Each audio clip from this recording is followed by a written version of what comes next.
Hi everybody! So today I'm speaking with Alice Winsor from King's College London about her research into how epilepsy affects people apart from the seizures. Alice thankfully recognises that there is a whole lot more involved for people with epilepsy than their seizures alone. And so in her study, she wants to talk to people affected and to learn how doctors, nurses, therapists, etc. can help us with, say, our sleep, our mental health, our digestive system, pretty much anything. If you're interested in learning more about Alice's research and potentially even taking part in it, stay tuned and do press the bell to receive notifications of the weekly interviews. Hello Alice, Alice Winsor. Could you please tell us about yourself? Yes, of course. So I'm currently working as a research associate at King's College London on the IMPARTS project. So that stands for Integrating Physical and Mental Health Research and Training Services. So yeah, it's very lengthy. It's lengthy. So the rationale behind it is really looking to bridge together physical and mental health care, and it really follows on well from my role at Birmingham, where I was finishing my PhD, and that was looking at sleep and quality of life in children with epilepsy. So it's been a really lovely transition to still be able to continue working in epilepsy. Yeah. And now you're working with adults, is that correct, rather than children? Yes, so half of the project is devoted to the adult clinical services, and then the other half is young people with epilepsy. So most of my work has been in paediatrics, so young children, but now it's more that transition service, so from 13 all the way up till 25, which is, I think at first it's a bit like quite nerve-wracking because I'm like, I've never done this before, imposter syndrome, but now I think it's really exciting because you don't realize how different the experiences are for the different age groups and how epilepsy impacts so differently across development. So yeah, it's been really exciting to understand a bit more about that. And how did you get into it? Why did you decide to focus on this in your career? What initially drew me to it was sleep. So because it was sleep and epilepsy, I really love sleep, and I had a great lecturer. I know, I love sleep. I want more. Yeah. I had a really great lecturer, Professor Andy Bagshaw, and when I saw that he was advertising for this with Dr. Caroline Richards, I was like, I want to do this. It's sleep, and I'd never done anything with epilepsy before, and I believed all the myths and everything. I was like, and then I started it, and then because my PhD involved a lot of clinical work with the families and children with epilepsy, it was just so refreshing to see how resilient the children were and their families. And you think, you just think epilepsy, you think seizures, you think medication, but it ended up being this whole realm of systemic issues. So you've got the impact on social life, you've got the psychological impact. And so I think that's really why I fell in love with working with epilepsy, because, I don't think any day is the same. There's always something new. There's a new piece of research. And I think that's why I wanted to continue the work, really, the dynamic nature of it, really. And what was the impact on actually people and families affected by epilepsy in your sleep research? Yeah, so because the main point was sleep, we really wanted to understand, how sleep was affected in the children. And we know that sleep and epilepsy have, quite a bidirectional relationship. So seizures impact sleep, but then you're tired, you want to sleep, but then you can't. And then that, make you have seizures. Yeah. Yeah. And then you think, oh my gosh, this cycle. So that was really an interesting point to see. But what was also interesting to see the impact on parents' sleep. And, I never thought about, their anxieties and their worries, especially around children having nocturnal seizures, right, and seeing how, it impacted not just the child, but the whole family around them. And also with the children, seeing the impact on their social life, because I think epilepsy is very much still stigmatized, especially at a young age. Children ask the question, a common theme was, why me? Why do I have epilepsy? And it was so disheartening to see that education around that wasn't implemented early on in schools, which I think is an area that definitely needs to be developed, so children know, there's nothing wrong with having epilepsy, there's nothing wrong with this child. And I think that could really help children especially trying to improve that social integration. What do you mean by there's nothing wrong? Because I tell you what, as a kid, I Yeah. certainly experiencing seizures, and even now Yeah. I'd say, well, there is something up with my brain doing that. So Yeah. do you mean that there's nothing wrong with you as a person rather than, Yeah. So I okay, think because there's certainly something up with the brain, yeah. yeah, I think there's definitely a lot going on. No, I think really like children really react negatively to when people, have differences.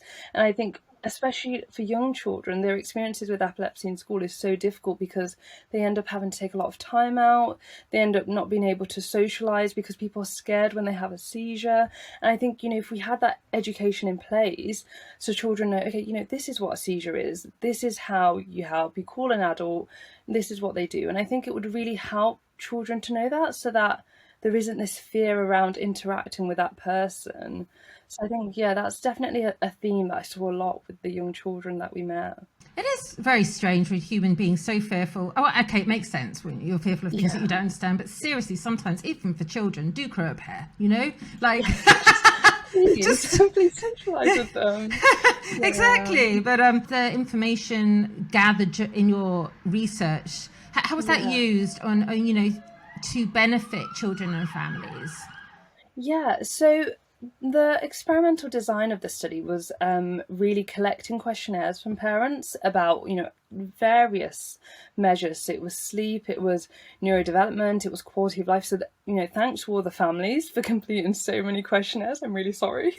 And they also wore an ActiWatch, which measures sleep objectively, which is, I think now we're moving a lot towards remote devices. It was really great to have that as part of my project. And what we found really was that, again, it wasn't seizures that impacted quality of life. It was very much sleep, but it was also neurodevelopmental variables. So it was autistic traits, ADHD traits. And what parents reported, or what the results really suggested, was that actually, those neurodevelopmental traits are what is exerting a bigger impact on children's quality of life rather than the seizures. And I think, I never ever caught that outcome when I first started the PhD. So it was a bit of a shock when I saw it. I was like, oh no, how do I interpret this? But I think it's been, actually a great result, because recently a lot of the research that's emerging in epilepsy is about that, link with autism, the link with ADHD, and the idea that we should actually see it as a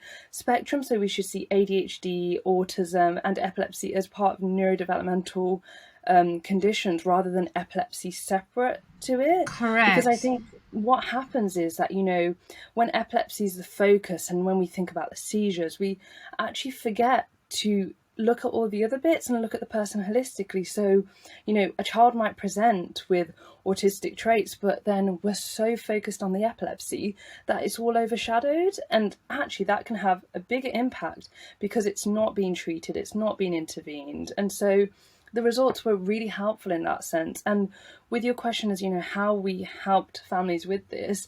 So as I'm still writing up, that's quite exciting. I'm hoping that we can publish these results and really to put it out there, and then hopefully going on to host family days and, having families understand that, this is what is typical in epilepsy, this is common, and trying to identify sources of support for them as well. To, I think a lot can come out with just providing information.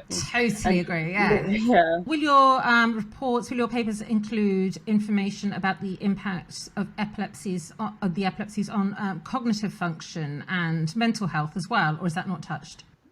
So I didn't touch on cognitive functioning, which I wish, I think would have been a really great area to look into, especially with autism and ADHD. But we did touch a little bit on parental mental health. Okay. And that was, I think that's an area that is sometimes, we know parents' anxieties are heightened, and especially when you have a child with epilepsy, you become almost like a carer. So not only are you looking after the child, but you're looking after their epilepsy and managing their seizures. And I think we know that their mental health is disrupted, but then we don't think about, how do we intervene? How do we tackle for that? Because it's shown to impinge on children's quality of life. But in terms of mental health, because of IMPARTS now, it's been really great. That's really why I picked this role, to be able to go into that field and looking at how we can improve, psychological health rather than just physical health. That's so, thank you. It's so important. And also, I think even for clinicians who aren't necessarily yet convinced of the importance of a parent's health, I think they need to see that a parent's health directly impacts that of the child anyway, because children pick up how their parents are feeling, or if they feel like the responsibility for their poor mental health is theirs. So I think it's equally important to look at the mental health of the mums and the dads.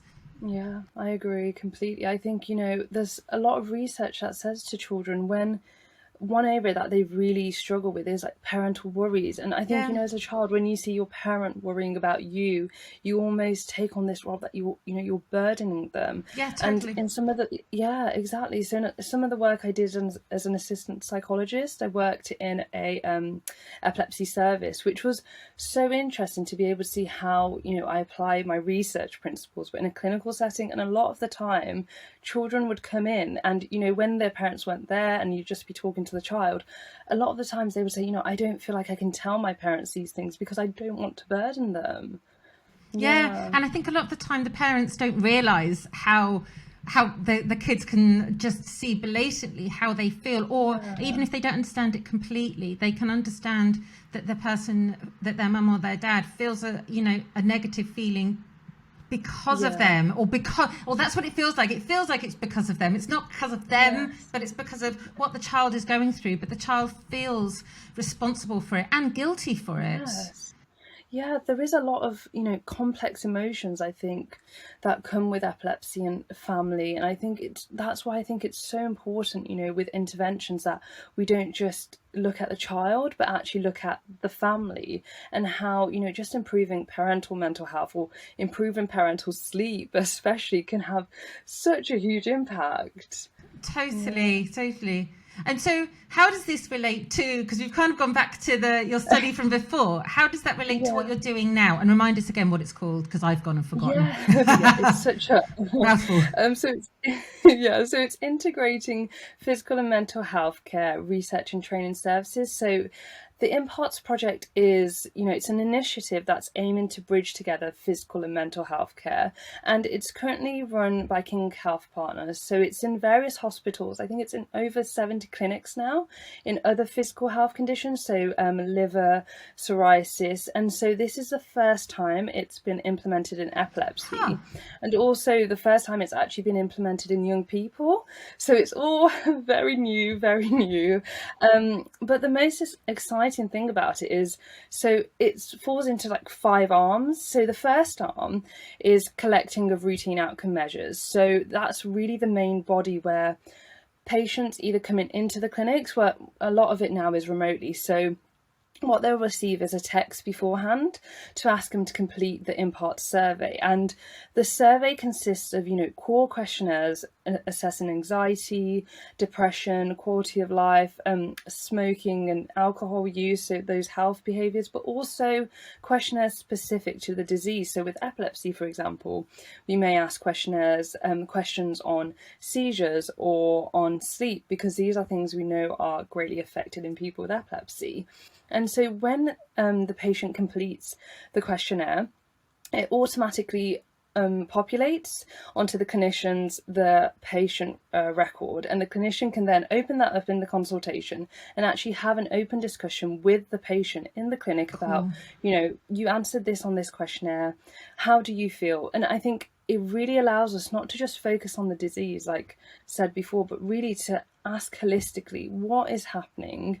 And then so I said it's 5 arms. So the second arm is about the care pathways. So how we map those outcomes that we're measuring in the questionnaire to referral pathways. So it means that, patients aren't just coming in to answer questionnaires, so to provide us information, but actually consultants can then say, okay, so you reported, really severe symptoms here. How would you be like to be referred to this service to help improve that? And so it links their scores with referral pathways for them to then seek and access help. So I think that's really the nicest thing about it, is that I think a lot of the time in research, we gather so much information from people, but it's really putting in action things that we can use to help support them. So yeah, It sounds it's like there's a by lot. filling in these questionnaires, it could actually potentially save the clinician time as well in appointments, so they don't have to Yeah. outright ask all these questions. So it could be positive in terms of time saving. Is that right?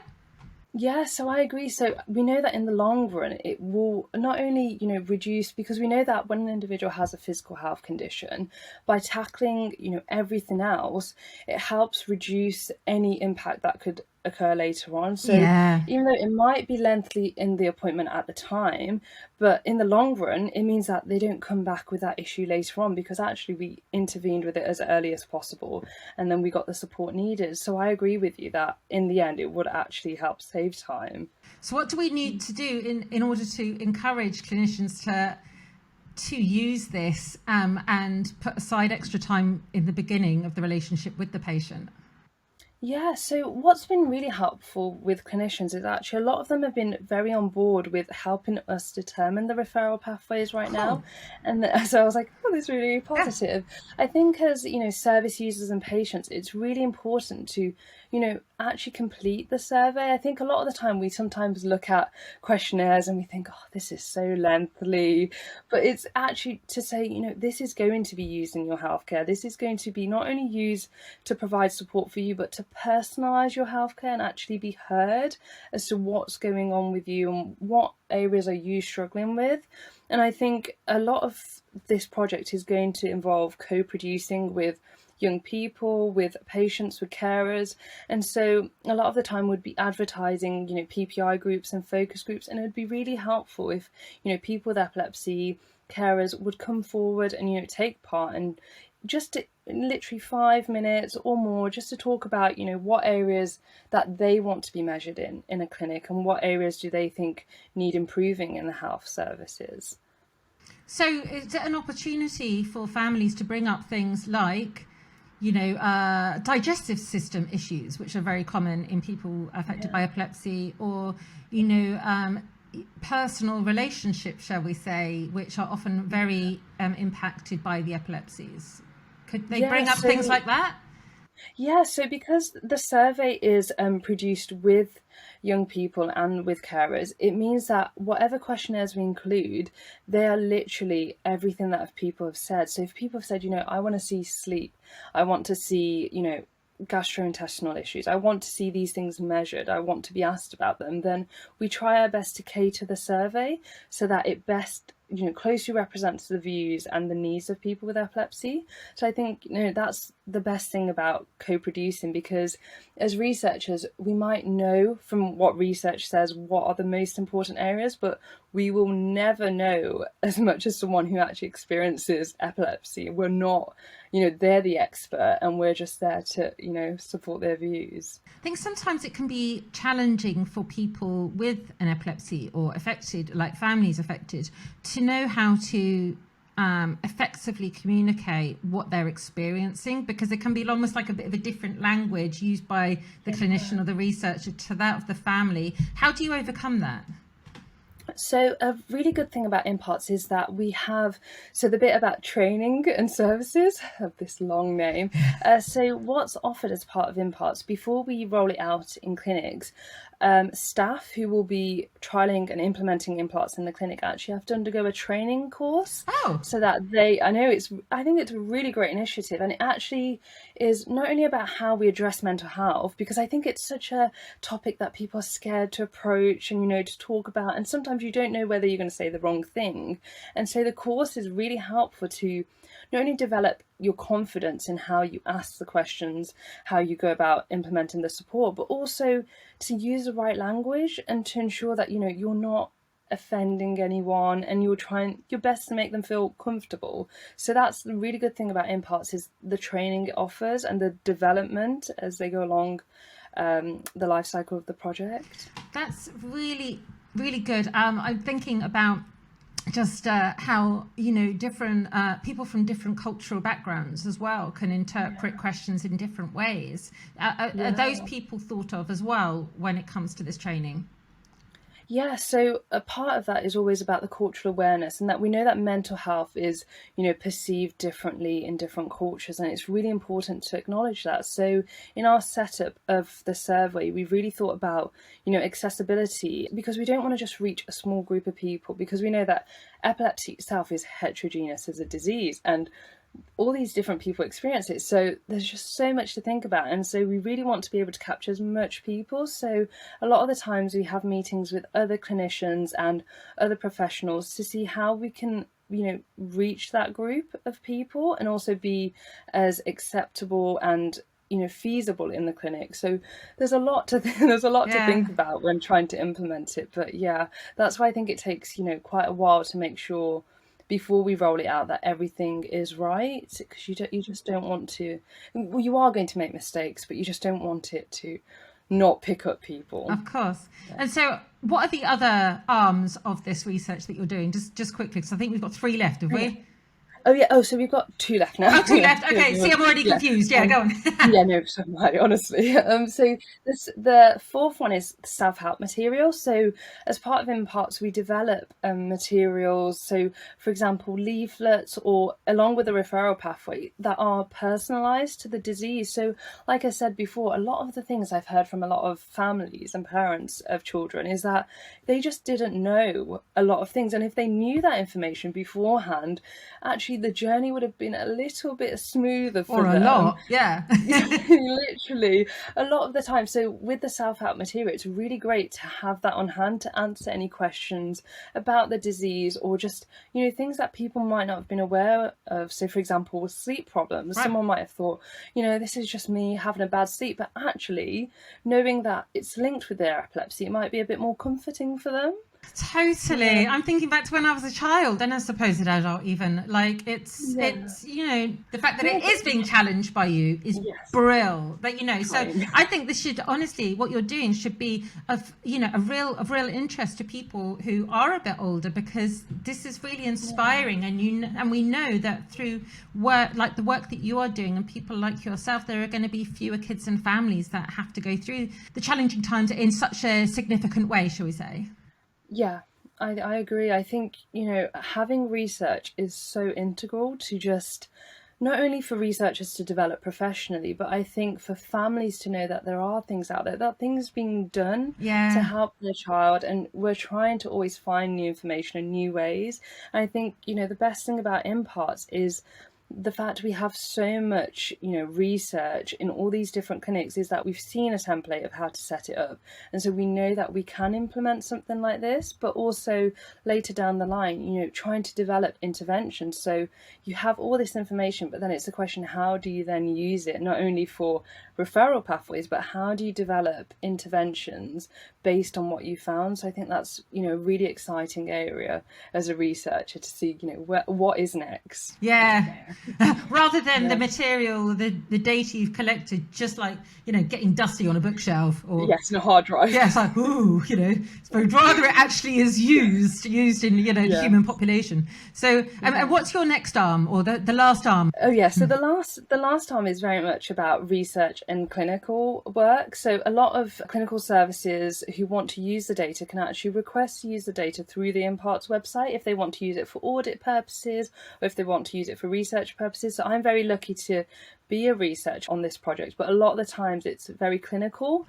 So if services want to use it, they can, to understand more about a disease that their service is focused on. So yeah, it's quite a dynamic project. There's so many different arms. So does that mean, for instance, say you have a GP who you fear or knows pretty much not a lot about epilepsy, you could say, we could encourage those GPs to actually access this information that you're providing to learn more. So we involve a lot of clinicians so that everyone is aware of IMPARTS happening and that the service is running, and it's really helpful because it means that they can then tell patients when they go in the clinics, actually give them that information beforehand, so they're not as hesitant to complete it and things as such. That's brilliant.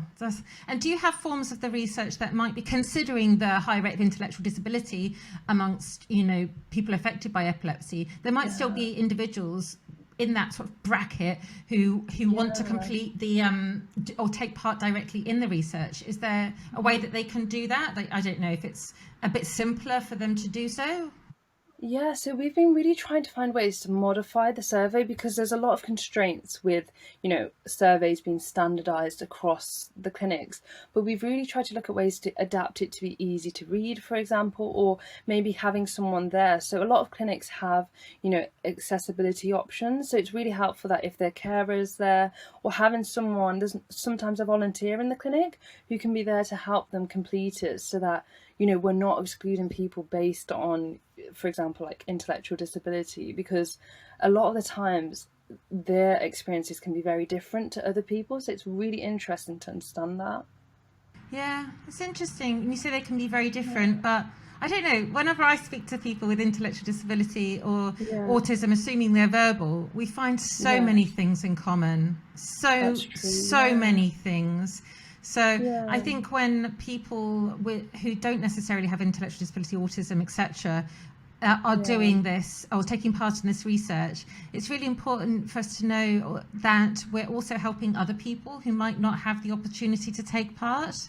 Yes, I agree. And it's so, the prevalence of autism, neurodevelopmental conditions are so high in epilepsy, especially in children. And I think, instead of looking at them separately, like you said, it needs to be all considered that actually, this might be just part of the person and we need to look at it and ascribe the same importance as we do with epilepsy. I was speaking to a neuropsychiatrist about how often people who are non-verbal and have these intellectual disabilities, they could be on like a flipping cocktail of drugs, and a lot of them these meds might be unnecessary, and because it can be very difficult for them to communicate how they feel and what they're experiencing, it can be just as hard sometimes to provide them with the appropriate treatment and the appropriate drugs. So again, that's what I think of people like this when I'm taking part in research like this. We're helping these people too, almost providing a voice. And I think it's similar to anything. People who can't communicate the way they feel, whether that's culturally or whether that's neurodevelopmental, having someone there to provide that voice is so important. I think that's why it's so great we do podcasts like these and like all the things you do. I'm like, this is so great. I can't take a compliment. No, I think it's really great. Oh, cool. So what should people do if they're interested in your research? So I work with Professor Deb Powell and Professor Mark Richardson. And so we have a website for Professor Deb Powell, which is Childhood Epilepsy Research. And there we will, have an information about IMPARTS and the project and my email, or just at the end of the podcast, I think my email and contact details are out there. So if people are interested in taking part in, the PPI group or the focus group, please do send an email and I'd be happy to have a chat, just to have some people really want to tell more about their experiences. And there's no judgment, it's all just an open discussion just to find out more about what we should measure in these clinics. Could you just clarify to listeners, in case they're not familiar with these terms, what does PPI stand for, and your other group, exactly who are the perfect people for these groups? So it's Patient and Public Involvement Group, and it's very much a group of people with epilepsy, or it could be carers of people with epilepsy. And the age group that we're looking really is from ages 13 and above. But then again, I think it's amazing to have all opinions. So whether it's a carer of a young person or a young child, it'd be great to have just different perspectives. And the group is there really to firstly have an open discussion about, what are the challenges of epilepsy? What would you like to see measured in a clinic? So if you came in for your appointment, what would you want to talk about? What would you want to assess? And what pathway support would you want to see? And, exactly what is missing in the care, because we're hoping to fill those gaps in. And then as we move on throughout the project, because PPI groups often involve, a lot of work throughout the project, and sometimes just asking your advice as to, how do we present this research, or how do we best conduct this research? So it's really helpful just to have a group of advising, because you're the experts and we're just here to listen. Thank you for listening or for watching. You'll be able to find Alice's contact details below this recording, whether that be podcast or video. Thank you very much, Alice. Thanks for joining us. Thank you. No, thank you for inviting me. I had a great time.